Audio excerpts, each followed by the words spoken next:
प्रिय दर्शकों, नमस्कार। मकर संक्रांति की हार्दिक शुभकामनाएं। सनातन धर्म के पर्वों में मकर संक्रांति का पर्व सबसे महत्वपूर्ण पर्व है। पुराणों के अनुसार इस दिन सूर्य उत्तरायण होते हैं। यह दिन देवताओं का सुबह का है। इस दिन प्रकृति की सारी शक्तियां देवताओं के रूप में जागृत हो जाती है। ज्योतिष शास्त्र के अनुसार सूर्यदेव उत्तरायण की अवधि को देवताओं का दिन तथा दक्षिणायन के अवधि को देवताओं की रात्रि माना गया है। वैदिक काल में भी उत्तरायण को देवयान और दक्षिणायन को पितृयान कहा जाता है। ज्योतिष शास्त्र के अनुसार सूर्य को उत्तराषाढ़ा नक्षत्र के स्वामी माना गया है। जब सूर्य उत्तराषाढ़ा नक्षत्र में मकर राशि में प्रवेश करते हैं तो उस स्थिति को मकर संक्रांति कहा जाता है।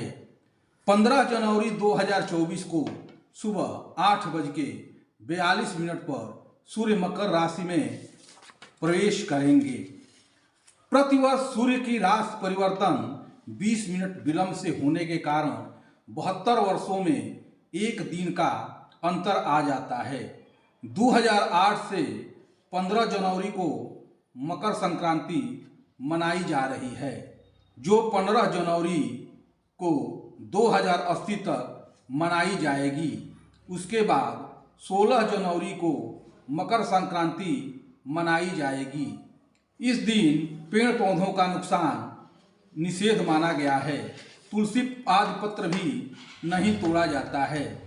इसके बारे में जानने के पहले चैनल को सब्सक्राइब करें, नोटिफिकेशन बेल दबाएं और वीडियो को शेयर करें ताकि ये चैनल आपको उपलब्ध होता रहे। प्रिय दर्शकों, सभी संक्रांतियों का विशेष महत्व होता है, लेकिन इनमें मकर और कर्क संक्रांति का विशेष महत्व होता है, क्योंकि दोनों संक्रांति का अंतराल 6 माह का होता है। मकर संक्रांति से सूर्य उत्तरायण हो जाता है, जबकि कर्क संक्रांति से दक्षिणायन। सूर्य जब उत्तरायण चलता है तो दिन बड़ा होता है, जबकि दक्षिणायन होता है तो दिन छोटा होता है। सूर्य जब मकर राशि में प्रवेश करते हैं तो खरमास समाप्त हो जाता है। सभी शुभ कार्य, विवाह, गृह प्रवेश, देवताओं की प्राण प्रतिष्ठा, यज्ञादि अनुष्ठान, जनेऊ और मुंडन संस्कार, कुआं बनवाना आदि व्रत उपवास, विद्या आरंभ करने के लिए समय सर्वश्रेष्ठ माना जाता है। सूर्य जब उत्तरायण होते हैं तो देवताओं के ब्रह्म मुहूर्त शुरू हो जाते हैं। मकर संक्रांति के दिन तिल गुड़ से बना लड्डू के अलावा खिचड़ी, जलेबी आदि खाई जाती है। इस दिन दान का विशेष महत्व है। मकर संक्रांति खिचड़ी पर तिल एवं गुड़ के दान के करने के पीछे यह कारण है कि तिल शनि एवं गुड़ सूर्य के कारक वस्तुएं हैं। तिल से तेल भी निकलता है। सूर्य अपने पुत्र शनि की साधारण राशि मकर में प्रवेश करने के साथ ही शत्रुता के कारण दुखी हो जाते हैं। सूर्य और शनि दोनों प्रसन्न हो, इसके लिए लोग तिल गुड़ से निर्मित वस्तुओं का उपयोग करते हैं।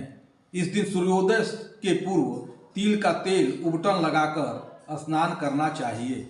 इस दिन तेल जल में डालकर स्नान करना चाहिए।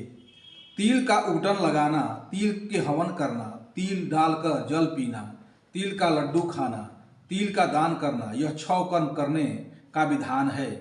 उत्तर भारत में खिचड़ी के रूप में यह पर्व मनाया जाता है।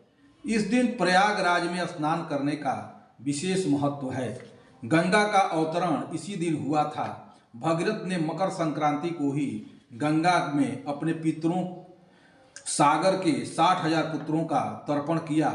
उस स्थान कपिल मुनि आश्रम को आज गंगा सागर कहा जाता है। पौराणिक मान्यता है कि मकर संक्रांति पर गंगा सागर के दर्शन मोक्षदायक होते हैं। यही आकार गंगा सागर में विलीन हो जाती है। इसीलिए धर्म प्रेमी लोग गंगा स्नान करके हवन यज्ञ करके गरीबों को दान करते हैं। मान्यता है कि इस दिन सूर्योदय के पूर्व स्नान करने से 10,000 गाय के दान के बराबर फल प्राप्त होता है। इस दिन दान का विशेष महत्व है। शिव रहस्य ग्रंथ में दान का महात्म्य है। पान के पत्ते का दान करने से कृष्ण के समान तेजस्वी पुत्र प्राप्त होता है। इसीलिए इस दिन स्त्रियां पुत्र प्राप्ति की इच्छा से पान के पत्ते को विशेष रूप से दान करती है। यह दिन मकर संक्रांति का पूरा दिन पुण्य काल के रूप में मनाया जाता है। इसी दिन परशुराम जी ने अपने पिता की आज्ञा मानकर बिना किसी संकोच के पल झपकते ही अपने मां का सिर काट दिया। उसके बाद पिता ने वरदान मांगने को कहा तो परशुराम जी ने कहा कि मेरी माता को पुनः जीवित कर दे। इस पर पिता द्वारा यथास्तु कहने के साथ ही माता पुनः जीवित हो गई। इसीलिए यह पर्व उनकी अतुलनीय पितृभक्ति के प्रतीक के रूप में भी मनाया जाता है। इस दिन पतंग उड़ाकर सूर्य का अभिनंदन किया जाता है।